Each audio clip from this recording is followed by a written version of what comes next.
ఈ ఆలయంలో పెళ్లి చేసుకుంటే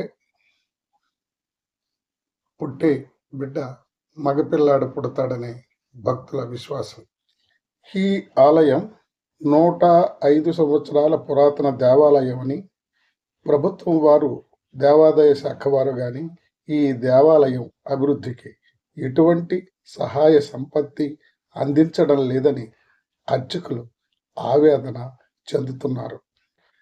అల్లి నగరంలో ఉన్న కోదండరామస్వామి ఆలయం నిర్మించి 105 సంవత్సరాలు నేటికి పూర్తయింది. ఈ ఆలయంలో పెళ్లి జరిగిన వారికి మొదటి సంతానం మగబిడ్డ జన్మిస్తుందనే ఇక్కడికి వచ్చినటువంటి భక్తుల విశ్వాసం. మరి ఇలాంటి ప్రాశస్త్యం కలిగినటువంటి ఈ ఆలయ విశేషాలు తెలుసుకుందాం. అది శ్రీకాకుళం పట్టణానికి సుమారుగా 16 కిలోమీటర్ల దూరంలో ఎచ్చర్ల మండలంలో ఉంది. ఆ ఎచ్చర్ల మండలంలో అల్లినగరంలో అప్పుడు నివసించినటువంటి దువ్వాకుల కన్నప్పడు అనే వ్యక్తి 1919 సంవత్సరంలో ఈ ఆలయాన్ని నిర్మించడం జరిగింది. ఈయన అల్లినగరం గ్రామంలో సొంత ధనంతో ఈ కోదండరామ ఆలయాన్ని నిర్మించారు. ఈ ఆలయం మూల విరాటుకు రాముడు, లక్ష్మణుడు మరియు సీతాదేవితో పాటు జగన్నాథుడు, సుభద్ర, బలరాముడు మూర్తులు గర్భగుడిలో ఉన్నాయి. హనుమంతుడు ఈ దేవాలయం క్షేత్రపాలకుడిగా ఉన్నారు. ఈ ఆలయంలో మహాలక్ష్మీదేవి ఉప ఆలయం ఉంది.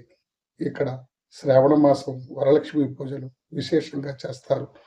ఈ మాసంలో ప్రజలు నిత్యం అమ్మవారి దర్శనం కోసం వస్తూ ఉంటారు.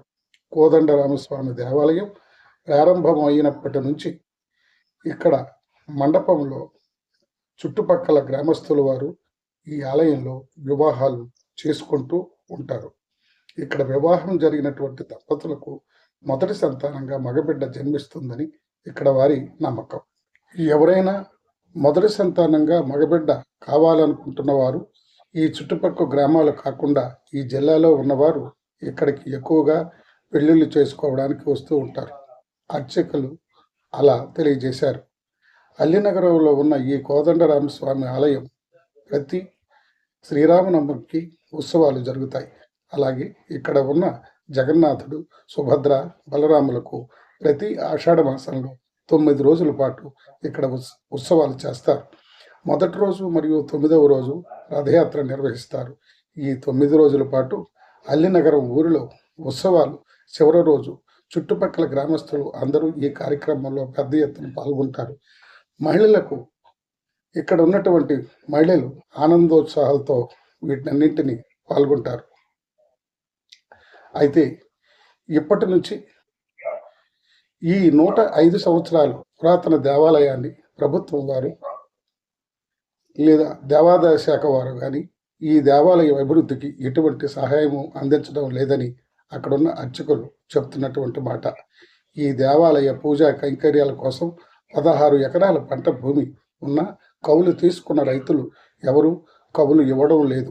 దాని వలన స్వామికి నిత్య కైంకర్యం కోసం ఇబ్బంది పడవలసినటువంటి పరిస్థితి ఎదురైందని పూజారి చెప్పారు.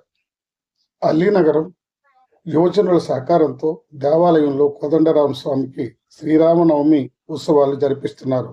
అంతేకాకుండా జగన్నాథ స్వామి రథయాత్ర కూడా ఊరి ప్రజల సహకారంతో జరుగుతుంది. ఇంతటి పురాతన దేవాలయం మన శ్రీకాకుళం జిల్లాలో ఉండటం తమ అదృష్టం అని అక్కడ ఉన్నటువంటి భక్తులు, గ్రామస్తులు అందరూ కూడా వాళ్ళు చెప్తున్నారు.